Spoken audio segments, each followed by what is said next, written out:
عائشہ اگر آپ کو یاد ہو تو کچھ دن پہلے عید الفطر سے پہلے جب مارکیٹس کھولنے کا اعلان کیا گیا تھا، پلازاز کھولے گئے تھے، تو بڑے زور و شور سے کہا گیا تھا کہ ایم او یوز پہ عمل درآمد کریں گے مارکیٹ کے عہدیداران، تاجر تنظیمیں، اور پھر 24 گھنٹے کے اندر پنجاب کا وزیر صنعت میاں اسلم اقبال چلاتا نظر آ رہا تھا کہ آپ نے میرے ساتھ زیادتی کی ہے، آپ تو میرے ساتھ وعدہ کر رہے تھے ایم او یوز پہ عمل درآمد کا، تو لہٰذا قانون تو پاکستان کے اندر موجود ہے، ایک قانون پہ عمل درآمد کیوں نہیں ہو پاتا؟ بنیادی چیز یہ ہے، جہاں تک ماسک کی پابندی کی بات ہے، میں سمجھتا ہوں کہ یقیناً یہ ایک ایسا آپشن رہ گیا ہے جس میں کسی حد تک، میں نے آج 2-4 ڈاکٹر سے بات کی ہے، انہوں نے کہا کہ اگر اس وقت بروقت جب آپ نے ایک دفعہ لاک ڈاؤن کیا تھا اور بڑے شہروں میں جہاں پر زیادہ خطرات تھے وہاں کی سڑکیں آپ کو سنسان نظر آئی تھیں، تو اس حد تک متاثرین نہیں پیدا ہوئے یا اس حد تک شرح اموات نہیں تھی پہنچی جہاں پر اب پہنچ گئی ہے۔ اس وقت کے اعداد و شمار 24 مئی کو عید الفطر تھی، آج 7واں روز ہے جی، اور 371 لوگ جو ہیں وہ جاں بحق ہوئے ہیں اور 17,000 کی تعداد بڑھ گئی ہے۔ بات یہ کہ میں سمجھتا ہوں کہ یہ ساری ذمہ داری اب حکومت پہ ڈالنے والی نہیں ہے کہ وہ جو شیر آیا شیر تو آ چکا ہے۔ اب وہ جو کہتے تھے کہ جی آپ ذرا اپنے محلوں میں چیک کریں، آپ نے عزیز و اقارب میں دیکھیں کہ کوئی کرونا کا مریض ہے یا نہیں، اب پتہ چلنا شروع ہو گیا ہے کہ ہمارے عزیز و اقارب میں بھی آ گئے، ہمارے محلوں میں بھی آ گئے، تو اب صورتحال۔ دوسری بات ایک میں اور کہنا چاہتا ہوں کہ بات یہ کہ کوئی ایسا ایشوز تو ہونا چاہیے جس میں پاکستان کے اندر کسی چیز پہ سنجیدگی ظاہر کی جائے۔ ایک طرف کرونا کے نتیجے میں پاکستان کے اندر ہر آنے والے دن میں متاثرین کی تعداد ہزاروں میں بڑھ رہی ہے، شرح بات آپ یہ 2-3 دن کے اندر دیکھیں نا، کہاں 58 تھی، پھر 78 ہو گئی، آج 88 ہے۔ اور عائشہ میں بڑے محتاط اندازے سے کہہ رہا ہوں کہ یہ حکومت کے اعداد و شمار ہیں، اس سے تعداد بہت زیادہ ہے۔ جہاں تک ڈاکٹرز بیچاروں کی بات کی ہے وہ تو سر پٹکتے نظر آئے تھے، آپ کو یاد ہے وہ کراچی کا ڈاکٹر کہتا تھا کہ سڑکوں پہ بھی ہمیں مریض آ جائیں گے تو پھر ہم کیا کریں گے۔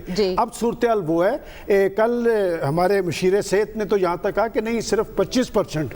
میں نے لاہور کے آج ایک بڑے سرکاری ہاسپٹلز کے ایم ایس سے بات کی ہے، اس نے کہا جی ذرا آپ خود آ کے دیکھ لیں، بات یہ کہ یہ جو ڈاکٹر وہاں پر لوگوں کا علاج کر رہے ہیں یہ انسان ہیں، یہ روز آپ دیکھ نہیں رہے کہ 2-3 ڈاکٹر بھی ساتھ جاں بحق ہو رہے ہیں، اور ہم انہیں کہتے تھے کہ جی وہ اگلے محاذ پہ ہیں، پہلے ان کو فیسلٹیز نہیں ملی، اب ان کو کسی حد تک فیسلٹیز ملی ہیں، لیکن وہ بیچارے صبح شام رات یہ کام کرتے نظر آ رہے ہیں۔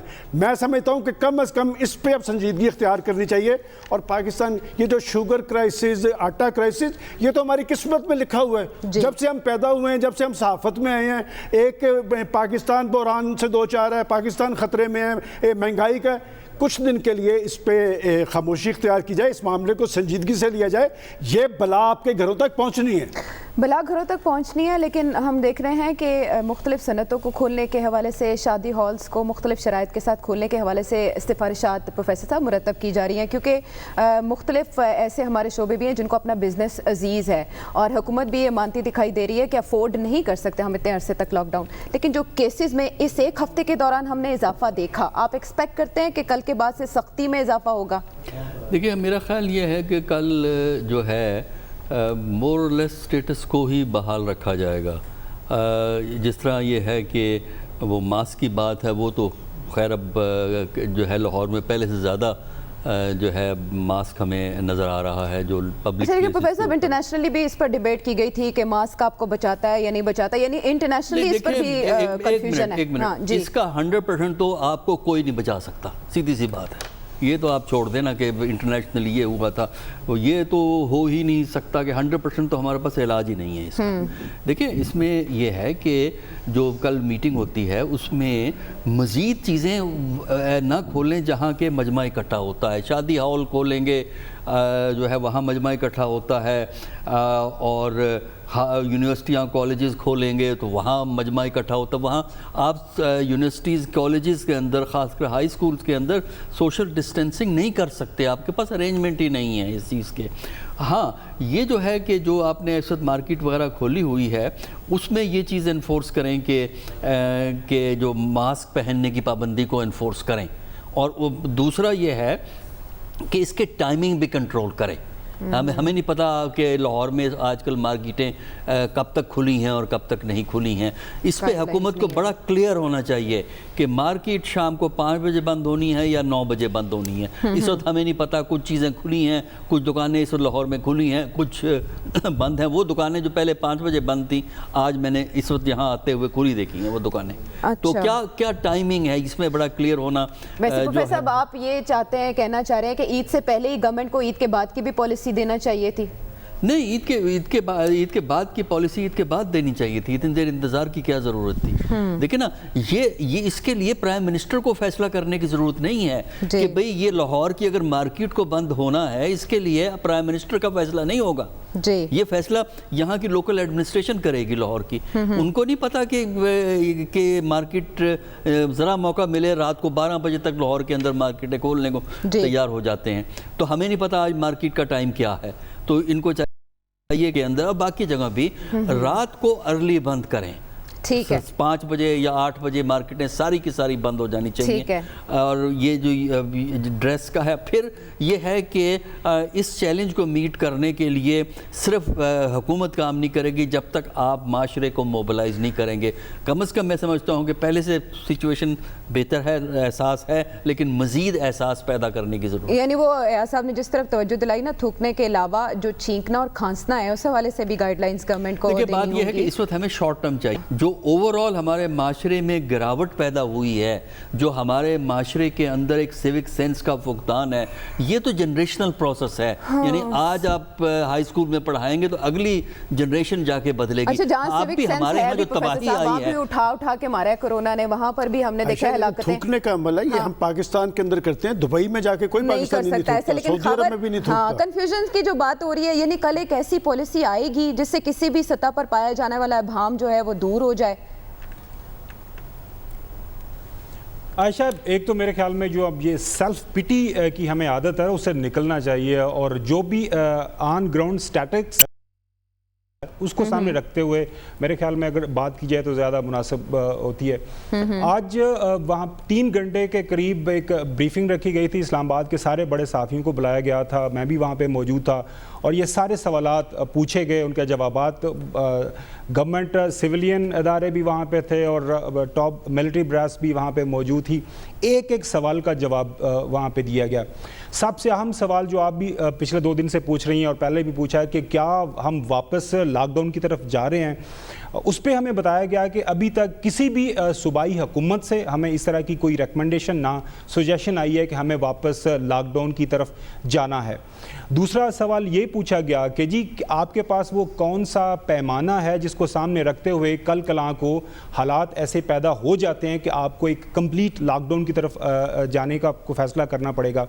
اس کے اوپر جو ہمیں یہ بتایا گیا کہ جی پوری دنیا کے اندر اس کے اوپر جو پیمانہ جو جس کے اوپر یہ فیصلہ کیا جا رہا ہے وہ یہ ہے کہ آپ کی ہیلتھ کیئر فیسلٹیز کتنی اوور ویلم ہوئی ہیں.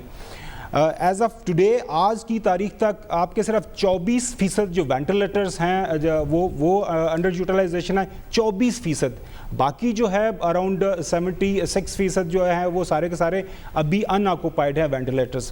کہا گیا جی ہاسپٹل جو بیڈز آپ نے بنائے ہوئے ہیں اسپیشلی کووڈ پیشنٹس کے لیے وہ 28% کے قریب انڈر یوٹیلائزیشن ہے. ابھی محترم سلمان غنی صاحب نے کسی ہاسپٹل کا ذکر کیا, وہاں پہ بھی ایک آدھ صحافی نے کہا جی فلانے ہاسپٹل سے ہمیں یہ خبر آئی. امیجیٹلی وہاں سے رابطہ کیا گیا اور ہاسپٹل کا جو ایم ایس تھا, جو بھی انچارج تھا, اس کو آن لائن کروا کے پوچھا گیا جی آپ کے پاس ہاسپٹل کے اندر جو وینٹیلیٹر کی کیا پوزیشن ہے. تو میرے خیال میں اگر سلمان غنی صاحب کے ساتھ کسی نے کسی بات کی ہے تو میرے خیال میں یہ پبلک ایشو ہے, بتانا چاہیے کہ لاہور کے اندر کون سا ہاسپٹل جہاں پہ وینٹیلیٹر موجود نہیں ہے. آج بھی وہاں پہ پنجاب لاہور کے حوالے سے سارا پوچھا گیا. اچھا, اس کے بعد یہ تھا کہ جی اب سوال آپ کا کہ جی پاسبل پالیسی کیا ہو سکتی ہے فیوچر کے اندر, جو کل NCC کی میٹنگ ہونے جا رہی ہے. اس کے اوپر یہ کہنا تھا اسد عمر صاحب کا اور باقی وہاں پہ جو پارٹیسپینٹس تھے کہ یہ جو SOPs ہے اس کو جو ہے اس عمل درآمد ہے لازم کرنے کے لیے کچھ پینوٹیو میئرز بھی ہم لینے جا رہے ہیں. صوبائی حکومتوں کے ذریعے جو انتظامیہ ہے ان کے ذریعے یہ ہے کہ اگر ہم نے کسی مارکیٹ کو یا کسی بھی سیکٹر کو بزنس کی اجازت دی ہے اور اس کے لیے ایک گائیڈ لائن اس کے سامنے رکھی ہے اور اس پہ اگر عمل نہیں ہو رہا تو اس پہ عمل درآمد کروانے کے لیے ایک سزائیں متعین کی گئی ہیں. جس طرح آج یہاں پہ اسلام آباد کے اندر, ویسے پورے ملک کے اندر بھی جس طرح ماسک پہننے کو کمپلسری کر دیا گیا ہے, ہم نے ایک پیکج کروایا, صبح چلے گا. ابھی اتوار بازار کے اندر ہمارے رپورٹر گئے اور وہاں پہ میجورٹی بہت ہی کوئی اکا دکا ان کو بندہ نظر آیا بغیر ماسک کے, جی وہاں پہ آپ کو بندہ ملا. باقی فردر گائیڈ لائنز کیا ہیں کہ جی وہ کون سا ولنریبل سیکشن جو ہے ہماری آبادی کا, جس میں خاص طور پر 60 سال سے زیادہ عمر کے لوگ ہیں, وہ زیادہ کیونکہ جب افیکٹ ہوتے ہیں تو کافی مخلق اس کا جو نتیجہ نکلتا ہے کورونا وائرس کا, اس کے حوالے سے گائیڈ لائن تیار کی جا رہی ہیں. باقی آپ نے کہا کہ جی مختلف جس طرح شادی ہال اور اس طرح کے جو بزنسز ہیں ان کی طرف سے پریشر ہے. حکومتیں صبح سامنے اپنی جو بھی ہے کیا حکام ایگر دکھائی دیتے ہیں, جیسے کہ کہا گیا تھا عید کے بعد ریسٹورنٹ خاور کھول دیے جائیں گے, یہ کہا گیا تھا, باقاعدہ منتظر ہیں کہ ریسٹورنٹ, ہوٹلز, پارکس, شادی ہالز, کیا ارادے دکھائی دے رہے ہیں گورنمنٹ کے کہ کل ان کو کھولنے کے حوالے سے کوئی تجاویز سامنے آ سکتی ہیں؟ دیکھیں عائشہ یہ جو سوال ہے بار بار پوچھا گیا اور ہمیں یہی بتایا گیا کہ جی جو لاک ڈاؤن والی بات ہے اس کو تو آپ پیچھے رکھ دیں. کوئی بھی صوبہ اس حق میں نہیں ہے, اور کاروبار کھلنے ہیں, اور کاروبار کس طرح کھولنے ہیں اس کے لیے یقینی طور پر صوبائی حکومتیں بتائیں گی کہ اس کو کس طرح کھولنا چاہیے اور اس کے اوپر کیا جو ہے جو گائیڈ لائنز ہیں اس پہ کس طرح کا عمل, کس طریقے سے کمپلیکس سچویشن ہے ویسے خاور. اگر کاروبار, ہاں جی ایک اور بات مکمل, ایک اور بات سوال یہ بھی پوچھا گیا کہ جی ہمارے جو فرنٹ لائن جو ڈاکٹرز ہیں ان کے اندر یہ جو جس سپائک آیا ہے اس حوالے سے کیا کہیں گے. تو ڈاکٹر مرزا صاحب کا یہ کہنا تھا کہ 2000 کے قریب جو فرنٹ لائن ڈاکٹرز, نرسز جو ایکچولی کووڈ پیشنٹس کو ڈیل کر رہے ہیں, ان میں جو ہے کوئی 25% یہ جو 2000 میں سے 25% کے قریب جو افیکٹڈ ہے. باقی جو بتایا جاتا ہے کہ جی زیادہ تعداد میں لوگ وہ کمیونٹی کا حصہ, جس طرح ہمارے MNAs, MPAs, جرنلسٹ, باقی بھی سوسائٹی کے لوگ اس وائرس سے افیکٹ ہو رہے ہیں, وہ بھی اسی طرح افیکٹ ہو رہے ہیں. ان کا کوئی اس طرح لینا دینا وہ نہیں ہے. کچھ انہوں نے انڈر لائن کیسز بھی بتائے کہ جی ایک آدھ جو میڈیکل کا ڈاکٹر کا کیس ذرا کراچی کے اندر آپ کو پتہ ایک ایشو آیا تھا کہ جی وینٹیلیٹر نہیں ملا. گورنمنٹ جو حکومت ہے اس کی جانب سے یہی ظاہر کیا جا رہا ہے کہ ابھی تک معاملات ان کے کنٹرول میں ہیں اور وہ سب جان رہے ہیں گراؤنڈ ریالٹیز. بریک کے بعد ناظرین آتے ہیں واپس.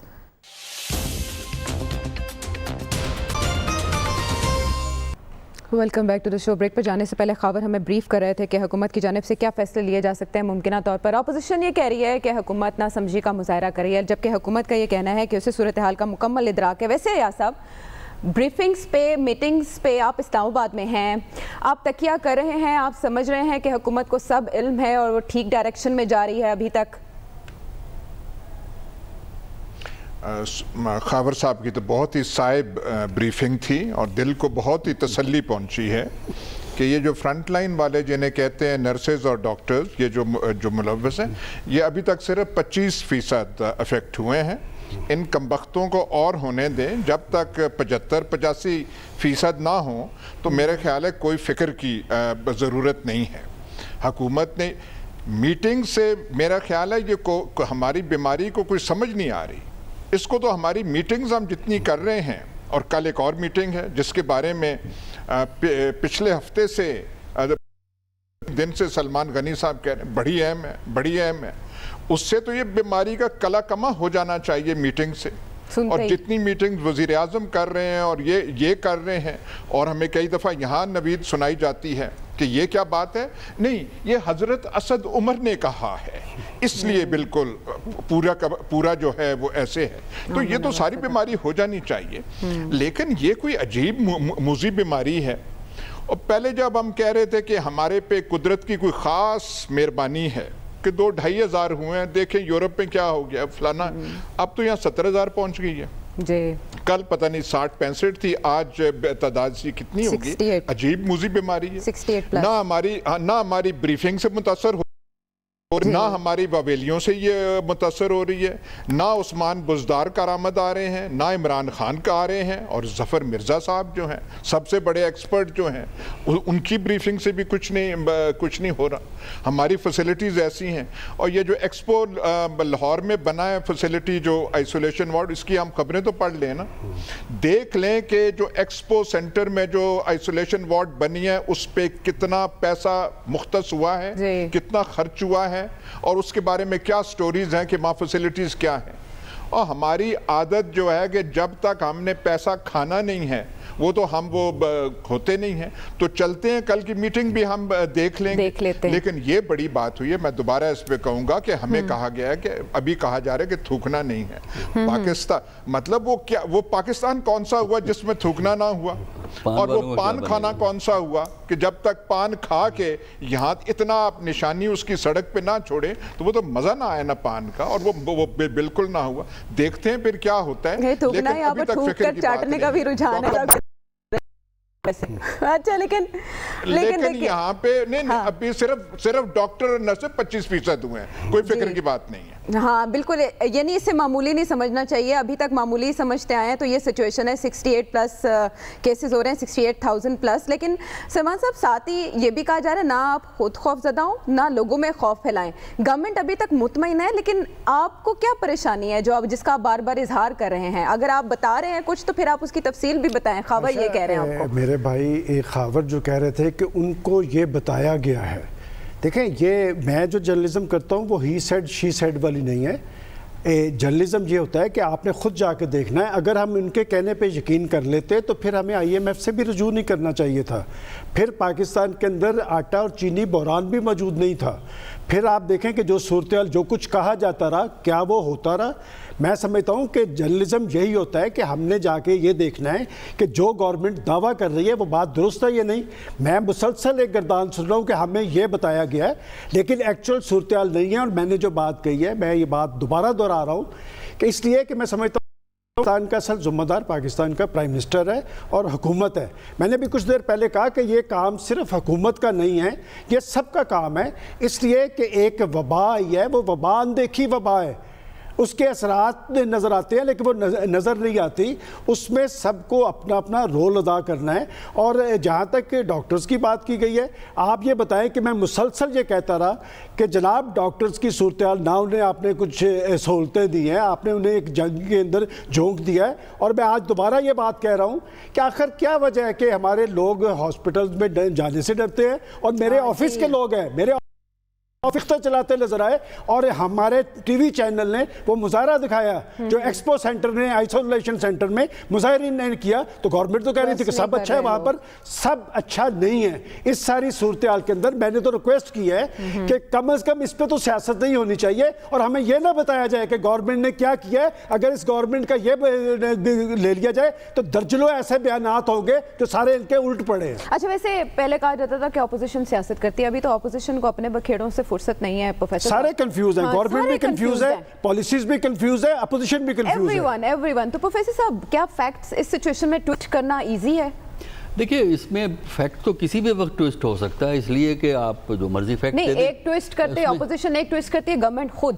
دیکھیے گورنمنٹ، اب دیکھیے بات یہ ہے کہ جو یہ پوائنٹ آف ویو پریزنٹ ہوتے ہیں یا بریفنگز ہوتی ہیں یا گورنمنٹ کہتی ہے اپوزیشن کہتی ہے، وہ ایک خاص پوائنٹ آف ویو ہوتا ہے، ایک خاص اینگل سے چیزوں کو پیش کیا جاتا ہے. اپوزیشن بھی کرتی ہے، گورنمنٹ بھی کرتی ہے. آپ نے اگر انڈیپینڈنٹ انالیسس کرنی ہے تو اس کا طریقہ کار دو چیزیں دیکھنے کی ضروری ہوتی ہے. ایک تو یہ ہے کہ انفارمیشن کئی سورسز سے حاصل کرنی چاہیے، نمبر 1. نمبر 2، آپ کو دیکھنا چاہیے ٹریڈیشن کیا ہے یہاں پہ، جس معاشرے کے اندر کیا ٹریڈیشن ہے، کس سوسائٹی میں کیا ٹریڈیشن ہے، اس کے اگینسٹ بھی سیف گارڈ رکھنے چاہیے. اور تیسرا، آپ اپنی خواہشات کی بنیاد پہ تجزیہ نہ کیجیے، کیونکہ بہت سے لوگوں کو خواہش ہوتی ہے کہ یہ چیز اس طرح ہونی چاہیے، ہر چیز اس کے اندر فٹ ہو جاتی ہے. لہٰذا جتنا آپ اپنی خواہشات کو کنٹرول کریں گے، اپنی ذاتی ترجیحات کو کنٹرول کریں گے، اتنا ہی اچھا آپ تجزیہ پیش کریں گے. یہاں دیکھیے پرابلم ہمارے یہاں روایتی طور پر اگر ہم گورنمنٹ کا جو کیریئر دیکھیں 47 سے آج تک، تو ہوتا یہ ہے کہ جو وہ بات کہتے ہیں ضروری نہیں پوری وہ ہو. آپ کو جا کے چیک کرنا پڑتا ہے کہ جو بات کہی جا رہی ہے کہ ہے. تو کرونا کے اندر بھی ہو سکتا ہے کہ اگر وہ 100 کہہ رہے ہیں تو وہاں چیزیں آپ کو 80% مل جائیں گی, اور واقعات اگر ہیں وہ کم زیادہ جو ہیں وہ کیے جاتے ہیں. لیکن اس میں ایک دوسرے کو برا کہنا, ایک دوسرے پہ گند اچھالنے سے بات نہیں بنے گی. یہ ایک ایسا چیلنج ہے جس میں پورا معاشرہ جب تک انوالو نہیں ہوتا اور جس میں اپوزیشن والے بھی انوالو نہیں ہوتے. بدقسمتی ہماری یہ ہے کہ اپوزیشن اور گورنمنٹ میں ایک ایسی جنگ چلی ہوئی ہے کہ جو گورنمنٹ بات کہے گی اپوزیشن نہیں مانے گی, جو اپوزیشن کہے گی وہ گورنمنٹ نہیں مانے گی. تو ایک منیمم کنسنسس, ایک منیمم ایریا جہاں مل کے ایک بات ہو سکتی ہے وہ ہمارے ہاں موجود نہیں ہے. سندھ اور فیڈرل گورنمنٹ کے اندر کیا بیان بازیاں چل رہی ہوتی ہیں, ٹھیک ہے سیاست کے پوائنٹ آف ویو سے بالکل وہ صحیح ہے, لیکن جب آپ کو کرونا جیسا چیلنج ہو یا اسی قسم کے بڑے چیلنجز آئیں تو کم از کم کچھ دیر کے لیے ان سیاست کو چھوڑ کر کچھ ایک دوسرے کی بہتری کا توجہ دینے کی ضرورت ہے. اور بدقسمتی سے کرونا کے اندر بھی ہمیں یہی فیکٹر نظر آتا ہے کہ اس میں ایک دوسرے کے خلاف جو ہے نا گفتگو میں ہم کافی ماہر ہیں. کل کے اجلاس میں خاور چاروں صوبوں سے وزراء اعلیٰ تو شریک ہو رہے ہیں. آپ نے کہا کہ ابھی تک کسی جانب سے ایسی ریکمنڈیشن نہیں آئی کہ لاک ڈاؤن کیا جائے. وزارت صحت بلوچستان کی جانب سے مراسلہ لکھا گیا تھا کہ کرفیو یا لاک ڈاؤن کرنا چاہیے کیونکہ کیسز کی تعداد میں اضافہ ہو رہا ہے. 5 لاکھ ٹیسٹ تو کیے گئے ابھی تک ملک میں, 5 لاکھ سے کچھ زائد, جو ڈاکٹر ظفر مرزا نے بتایا. کل سندھ حکومت اپنے کنسرن ظاہر کرے گی اور وہی بات جو عید سے پہلے چل رہی تھی وہ ایک بار پھر سے چلے گی. اب سپریم کورٹ میں بھی یہ معاملہ دوبارہ جانا ہے. آپ سے میں یہ پوچھنا چاہ رہی ہوں کہ کل حکومت ایک جامع نئی پالیسی, متبادل پالیسی کے لیے ریڈی ہے؟ عائشہ کل 2 میٹنگز ہیں. پہلی این سی او سی کی ہے, اس میں بھی چیف منسٹر صاحبان کو مدعو کیا گیا ہے, اور دوسری نیشنل کوارڈینیشن کمیٹی کی ہے جس کو پرائم منسٹر چیئر کریں گے, اور ساتھ میں ملٹری ٹاپ براس بیٹھے گی اور اس میں بھی سارے یہ لوگ بیٹھیں گے. اور وہاں سے یہی ایکسپیکٹڈ ہے کہ جو بھی ایک جامع پالیسی حکومت نے دینی ہے کنسنسس کے ساتھ, پروونسز سے جو انپٹ آئے گا, اب دیکھتے ہیں کہ صبح کیا پالیسی سامنے لے کے آتی ہے حکومت.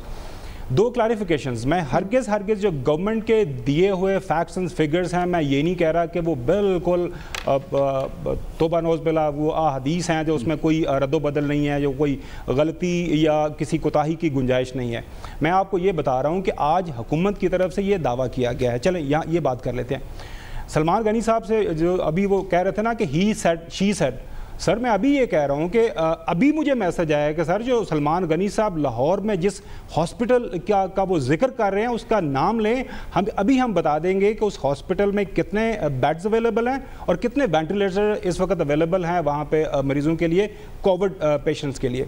دوسرا ایک کام میرے خیال میں اچھا ہے, 1 جون کو ایک جو نیشنل ڈیٹا بھی ایک اپلیکیشن لانچ کی جا رہی ہے جس میں ہمارے پورے ملک کے اندر جتنے بھی ہاسپٹلس میں کووڈ کے پیشنٹس داخل ہو رہے ہیں وہاں کی فیسلٹیز, وہاں پہ وینٹیلیٹرز کی کیا پوزیشن ہے, وہ ایک سامنے ڈیٹا آ رہا ہے اور وہ کوئی بھی بندہ اس کو چیک کر سکتا ہے. اگین یہ حکومت نے بتایا, دعویٰ کیا. ایک اپلیکیشن بھی وہ فائنل کرنے جا رہے ہیں جو کہ اسی کے ساتھ لانچ کی جائے گی کہ خدا نخواستہ مجھے اگر ضرورت ہے تو میں اس کے اندر مجھے پتہ چل جائے گا کہ میرے ارد گرد کیا سہولت کوئی موجود ہے یا نہیں ہے. عائشہ ویسے آج کی تاریخ میں پوری دنیا کے اندر کتنی اموات ہیں آپ کے پاس انفارمیشن ہو؟ میرے خیال میں 3,70,000 سے کچھ پلس ہو گئی ہیں. کیا وہاں پہ جو اموات ہوئی ہیں وہ پاکستان کی پالیسیز کی وجہ سے ہوئی ہیں؟ ہر ملک کے اندر یہ مسئلہ ہے اور بڑا سیریس مسئلہ ہے. میں ہرگز اس کو نہ ڈاؤن پلے کرنے کی کوشش کر رہا ہوں. میں کہہ رہا ہوں ہمارے ملک کے اندر بھی یہ بہت بڑا سیریس مسئلہ ہے. 1400 کے قریب اموات ہوئی ہیں. ایک موت بھی ہونا بیماری سے وہ بہت کسی بھی حکومت کے لیے اس کے لیے جواب دہی بنتی ہے. جہاں تک بات ہوئی ڈاکٹرز کی, میں دوبارہ سے ذرا کلیریفائی کر دوں کے قریب جو فرنٹ لائن جو لوگ افیکٹ ہوئے ہیں جس میں ڈاکٹرز ہیں, نرسز ہیں, باقی پیرامیڈیکل سٹاف ہیں, اس میں ان کا گورنمنٹ کا اگین دعویٰ ہے کہ جو 25% وہ جو لوگ ہیں جو ڈائریکٹلی کووڈ پیشنٹس کو دیکھ رہے ہیں. باقی جو 75% ہیں وہ کسی بھی عام طرح جن کو کرونا وائرس لگ رہا ہے ہماری سوسائٹی کے اندر, ہمارے ملک کے اندر اور ہر سطح کے اوپر یہ پھیل رہا ہے. جس طرح ابھی تھوڑی دیر پہلے ذکر بھی کیا, ابرار الحق کو ہو گیا, عامر ڈوگر ہیں چیف ویب میں پی ٹی آئی کے نیشنل اسمبلی میں, وہاں سے ڈی جی ہیلتھ پنجاب کی بھی اطلاعات ہیں, کوارنٹائن ہو گیا, اسپیکر کو ہو, کئی لوگ چھپا رہے ہیں اور مختلف جگہوں کے اوپر ہمارے